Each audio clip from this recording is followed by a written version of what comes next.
never turn his back on our troops or threaten them against Americans peacefully exercising their constitutional rights. So is that a fair assessment of the president's foreign policy? We are asking international relations and national security expert Dr. Rebecca Grant. Dr. Grant, always a pleasure to have you on the show. Let's take a look at Trump's foreign policy record. 1. Facing down China in the South China Sea, arms control talks with Russia, eliminating ISIS in Iraq, Taliban peace deal negotiations, Middle East peace deal with Israel and the United Arab Emirates, U.S. withdrawal from the Iran nuclear deal, and eliminating terrorist and Iranian General Qasem Soleimani. So with that as the backdrop, Dr. Grant, is Duckworth's criticism justified? I respect Senator Duckworth and her service, but she's way off the mark this time. Her criticism is not justified. I think President Trump, particularly with China and with Iran, has staked out some very strong positions with China. He started a reset that really needed to be done. And with Iran, we've seen the events of the last couple of days prove that he is right to push for a better deal, and particularly for controls on ballistic missiles in Iran.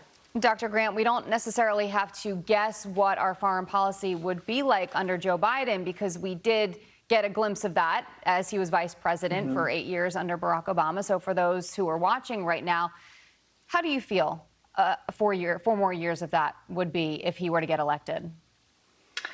I think going back to the Obama-Biden policies is opening up just a Pandora's box of problems, but without the hope. You know, the Obama-Biden administration has left us in a really bad position in the Pacific, unprepared, and of course in the Middle East. President Trump has done quite a bit to turn that around. I'm also really concerned, Jillian, that Biden would cut defense spending right at a time when we see Russia and China trying to be more aggressive.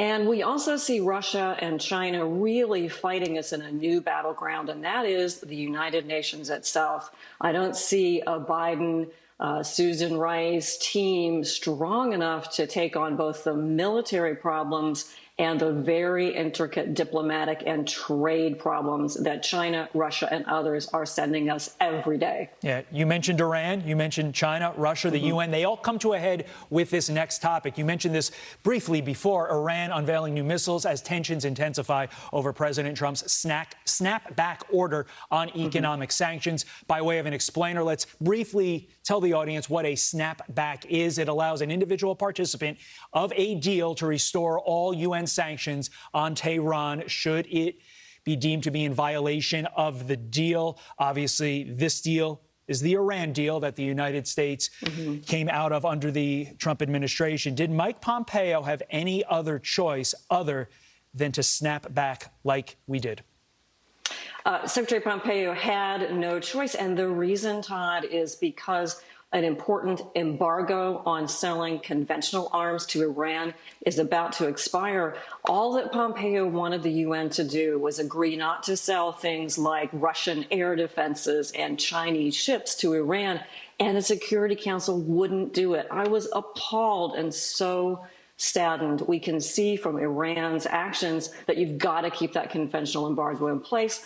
The solution, very complex, was to add the snapback mechanism. Right. It's justified because Iran has been producing too much nuclear material for over a year now. Okay. Dr. Rebecca Grant, as always, we really appreciate your insight. Thank you so much for joining us. Thank you.